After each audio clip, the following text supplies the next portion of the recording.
Hello and welcome friends, आप सभी को स्वागत है आज की इस पीएफ विड्रॉल वीडियो में। इस वीडियो में मैं आपसे दिखाने वाला हूं 2023 में आप किस तरह से अपना प्रोविडेंट फंड यानी आपका पीएफ का पैसा विड्रॉल कर सकते हैं। साथ ही साथ अगर आप पीएफ प्लस पेंशन दोनों को विड्रॉल करना चाहते हैं तो उसके लिए आपको क्या करना है, और अगर आप एक से ज़्यादा कंपनी यानी एम्प्लॉयर के पास काम किए हैं तो ऐसी स्थिति में आपको पीएफ विड्रॉल से पहले क्या करना है। साथ ही साथ इस वीडियो में advance PF withdrawal, form 13, form 10C, form 31 and form 13 इन सब फॉर्म के बारे में बताया गया है और इन सब फॉर्म का एप्लीकेशन प्रोसेस दिखाया गया है। अगर आप फर्स्ट टाइम यूजर है ईपीएफओ में यानी एम्प्लॉयर प्रोविडेंट फंड ऑर्गेनाइजेशन में आप पहले इस वीडियो को वॉच किए हैं तो मैं आपसे रिक्वेस्ट करूंगा, इस रिगार्डिंग मैंने एक वीडियो पहले अपलोड किया है, आपको सिंपली पहले उस वीडियो को जाके देखना है, तब जाके इस वीडियो को देख सकते हैं। यानी बेसिकली अगर मैं वन लाइन में कहना चाहूँ तो ये वीडियो सिर्फ क्लेम प्रोसेस को दिखाया गया है। इससे पहले भी बहुत सारा स्टेप्स है, आप पहले उस वीडियो को जाके देखिए, तब जाके आप इस वीडियो को देख सकते हैं पीएफ क्लेम के लिए। तो उस वीडियो का लिंक आपको मेरे डिस्क्रिप्शन में मिल जाएगा, आप चाहे तो वहां से डायरेक्ट इस वीडियो को देख सकते हैं। तो पीएफ क्लेम करने से पहले अगर आप एक से ज़्यादा कंपनी में काम किए हैं यानी एम्प्लॉयर के पास काम किए हैं तो ऐसी स्थिति में आपको जो पुराना वाला आपका जितना भी एम्प्लॉयर होगा, सारा पैसा को आपका जो न्यू एम्प्लॉयर है यानी आपका जो करंट एम्प्लॉयर है उनके जो आपका जो आईडी है उसमें मार्च करना होगा, तब जाके आप सारा प्रोसेस सारा पैसा को एक ही बारी में क्लेम कर सकते हैं। अब यहाँ पे बहुत सारे लोग कमेंट करेंगे कि मैं अगर बाद में उस पैसा को क्लेम करना चाहूँ तो जी हाँ, आप बिल्कुल कर सकते हैं, लेकिन हो सकता है कि आपको काफ़ी सारा प्रॉब्लम्स फेस करना पड़े। तो मैं आपसे रिक्वेस्ट करूँगा कि अगर आप एक से ज़्यादा कंपनी में काम किए हैं और आप सबसे पहले आप अगर पीएफ क्लेम के लिए जा रहे हैं तो आपको सिंपली पहले सारा पैसा को आपका जो करंट आपका एम्प्लॉयर है उसमें मार्च कर लेना है। किस तरह से मार्च करेंगे उसके बारे में भी मैं इस वीडियो में आपको बताया हूँ। सो चलिए बढ़ते हैं वीडियो की आगे की स्टेप्स की तरफ। तो सिंपली आपको यूएन पे लॉगिन हो जाना है। मैं ऑलरेडी लॉगिन हो गया हूँ, आप देख सकते हैं मेरा यहाँ पे प्रोफाइल इन्फॉर्मेशन में आधार, बैंक अकाउंट और मोबाइल नंबर, पैन सारा चीज़ यहाँ पे अपडेटेड है। उसके बाद आपको सिर्फ यहाँ पे ऑनलाइन सर्विसेज के अंडर आप देख सकते हैं यहाँ पे one member one EPF account, यानी इस पॉइंट को यानी one member one EPF account यहाँ पे आपको तब यूज़ करना है जब आप एक से ज़्यादा एम्प्लॉयर के पास काम किए हैं और आपको सारा पैसा को आपका जो करंट एम्प्लॉयर है उसका अकाउंट में मार्ज करना है, तब जाके आप इस स्टेप्स को कर सकते हैं। इस स्टेप्स को अगर मैं खोलूँ तो आप देख सकते हैं यहाँ पे एक नया इंटरफेस आ गया है। आपका पर्सनल इन्फॉर्मेशन, आपका जो भी यूएन नंबर, ठीक है, आप किस कंपनी में काम किए हो और भी काफ़ी सारा डिटेल्स यहाँ पे, ठीक है, पीएफ अकाउंट नंबर सारा चीज़ यहाँ पे मेंशन किया है। आप यहाँ पे देख सकते हो स्टेप 1 में यहाँ पे आपका एक सेक्शन है प्रीवियस एम्प्लॉयर और प्रेजेंट एम्प्लॉयर। यहाँ पे बताया गया है कि आप जिस भी एम्प्लॉयर का पैसा ट्रांसफर करना चाहते हो उसको आपको यहाँ पे सिलेक्शन कर लेना है। आप देख सकते हैं मेरा यहाँ पे एक ही एम्प्लॉयर है इसलिए यहाँ पे वर्क नहीं हो रहा है। अगर यहाँ पे मेरा 2 एम्प्लॉयर होता तो यहाँ पे सारा चीज़ आ जाता और मैं आपको आगे के जो प्रोसेस है उसको आपको दिखा सकता है, लेकिन इसके लिए मैं आपसे माफ़ी चाहूँगा, मैं इसको अभी आपके सामने दिखा नहीं पा रहा हूँ।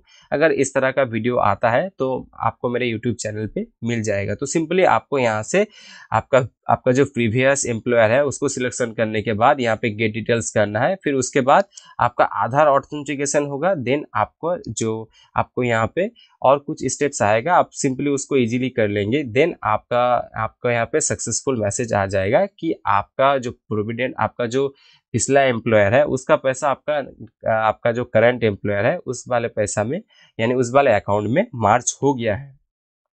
अभी हम देखेंगे कि पीएफ विड्रॉल को किस तरह से करना है। तो पीएफ विड्रॉल का सेम ही प्रोसेस है, आपको यूएन पे लॉगिन हो जाना है। देन आपको क्लेम फॉर्म 13 और देख सकते हैं यहाँ पे फॉर्म 13, 19, 10C, 10D, यहाँ पे बहुत सारा फॉर्म होता है, किसको कौन सा फॉर्म अप्लाई करना है इसके बारे में भी आपको डिटेल्स मिल जाएगा।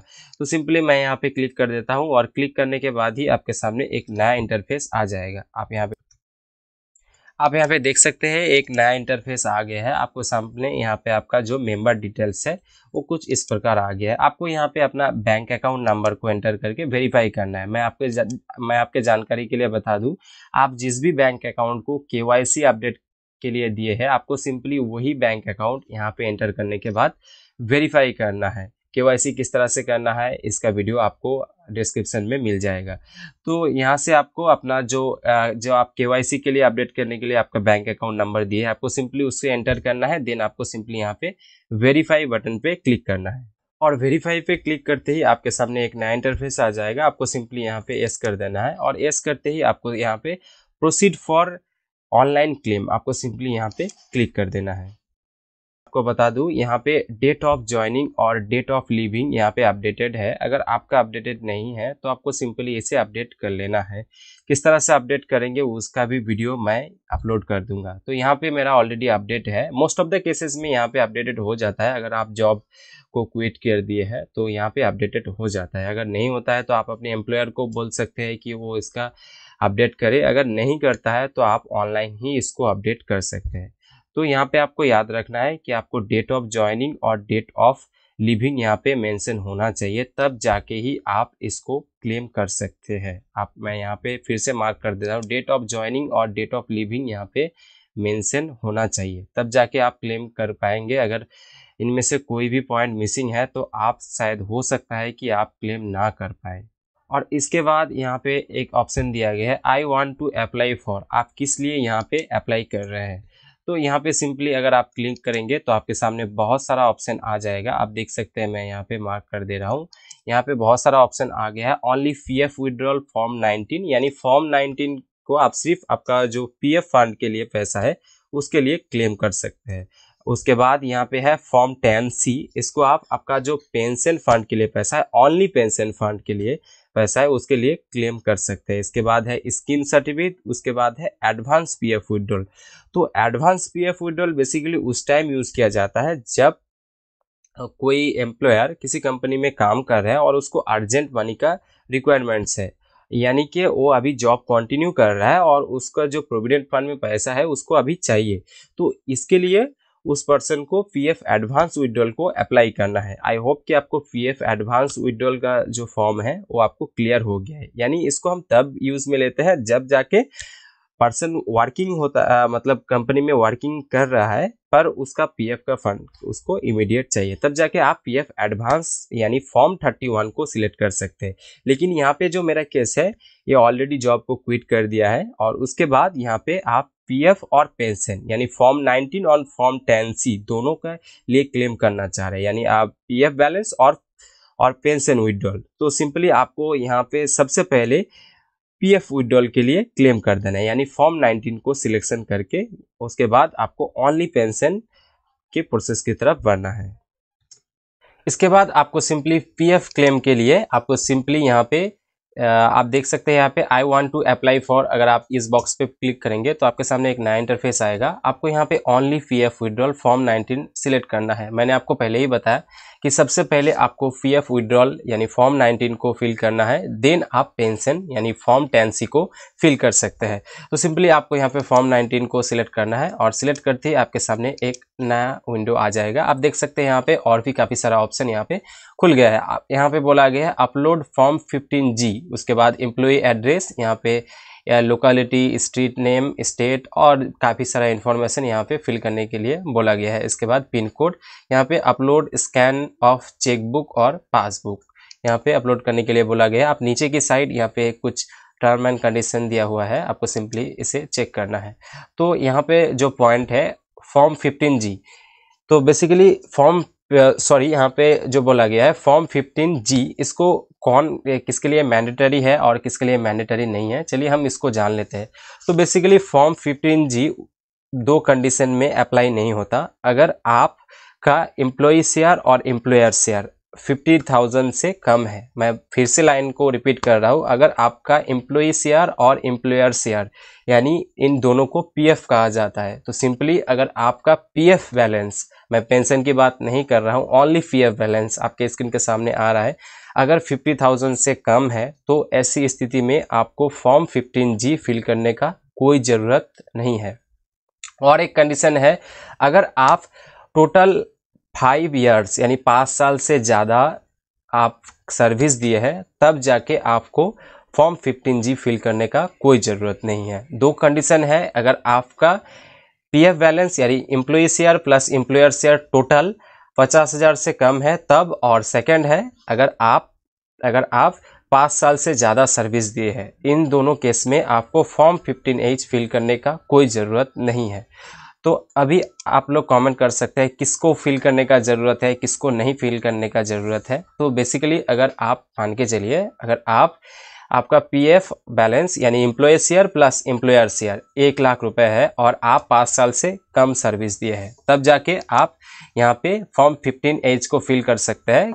फॉर्म 15G क्यों फिल करना होता है कि टीडीएस ना कटे। तो बेसिकली इनकम टैक्स के रूल हिसाब से 10% टीडीएस डिडक्ट कर लिया जाता है अगर आप तो इसलिए अगर आप इनकम टैक्स के आप कभी आईटीआर नहीं फाइल किए हैं और आप इनकम टैक्स नहीं फाइल करते हैं, तो आप गवर्नमेंट को ये रिक्वेस्ट कर सकते हैं कि आपका जो टीडीएस है वो ना कटा जाए, यानी कंप्लीट अमाउंट आपको आपके अकाउंट में मिल जाए। यहाँ पे और भी काफ़ी सारा बातें बताने के लिए है, लेकिन वीडियो बहुत ज़्यादा लंबा हो जाएगा, इसलिए मैं फॉर्म 15G इसके बारे में फिर कभी बात करूंगा, किनको अप्लाई करना है, किस तरह से फॉर्म 15G को फिल करना है, उसका भी वीडियो मैं आपको दे दूंगा। अगला जो वीडियो आने वाला है उसमें मैं इन सब टॉपिक्स को भी कवर कर दूंगा। लेकिन फिलहाल अभी फॉर्म 15H को फिल करने का कोई ज़रूरत नहीं है, क्योंकि employee share plus employer share 50,000 से कम है और जो सर्विस पीरियड है वो भी 5 साल से कम है। तो दोनों में से कोई भी एक कंडीशन अगर आपका है तो आपको फॉर्म 15H फिल करने का कोई ज़रूरत नहीं है। आई होप कि आपको फॉर्म 15H कब फिल करना है आपको समझ आ गया है। उसके बाद एम्प्लॉय एड्रेस देना है, उसके बाद आपको एक क्लियर बैंक पासबुक या हो सके तो आप स्कैन कैंसिल चेक को यहाँ पे अपलोड कर सकते हैं। इसके बाद आपको सिंपली यहाँ पे आपका बैंक पासबुक अपलोड कर देना है, जिसका साइज मिनिमम 100 KB और मैक्सिमम 500 KB के बीच होना है, और फॉर्मेट है JPG और JPEG, इन दोनों फॉर्मेट में आपको अपलोड कर देना है कैंसिल चेक या पासबुक। पर 2 कंडीशन है कि दोनों ही पिक्चर क्लियर होना चाहिए। अगर क्लियर पासबुक और चेकबुक आप अपलोड नहीं करते तो EPFO के द्वारा आपका क्लेम रिजेक्ट कर दिया जाएगा।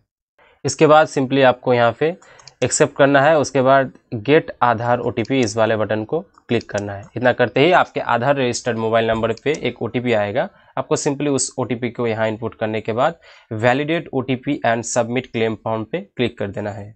इसके बाद जी आपके सामने कुछ इस प्रकार एक नया विंडो आ जाएगा। आप देख सकते हैं online claim form is submitting, आपके सामने यहाँ पे देख सकते हैं OTP has been validate, KYC updated, PF withdrawal claim form submitted successfully on unified portal, please click to view PDF। आपको सिंपली यहाँ पे क्लिक करना है और ये जो PDF आपका डाउनलोड होगा आपको सिंपली इसे सेव करके रख लेना है। और यहाँ पे आपका क्लेम का जो भी स्टेटस है, आपका यहाँ पे किसके लिए अप्लाई किया है, सारा चीज़ यहाँ पे आपका मेंशन है। आपको इसे फाइनली सेव करके रख लेना है।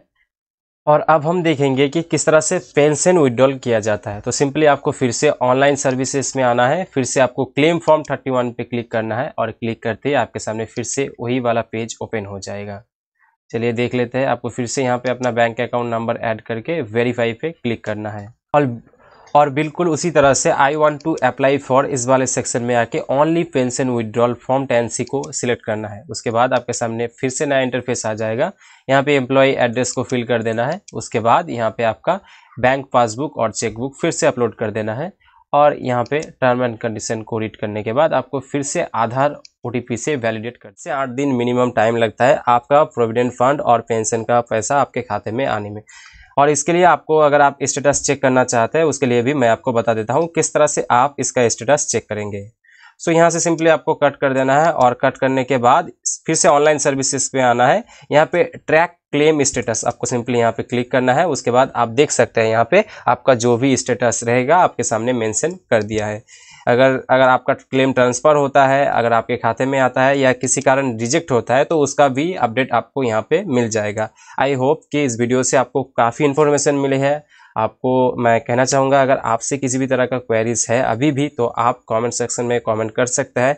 मैं उम्मीद करूँगा आज का इस वीडियो से आपको काफ़ी हेल्प मिला है। अगर किसी पर्सन को फॉर्म 15G का रिक्वायरमेंट्स होता है तो सिंपली वो कमेंट करे ताकि मैं भी उस रिलेटेड वीडियो बहुत जल्द अपलोड कर दूँ। सो आज की इस वीडियो को मैं ही ख़त्म करता हूँ। तब तक के लिए जय हिंद, वंदे मातरम।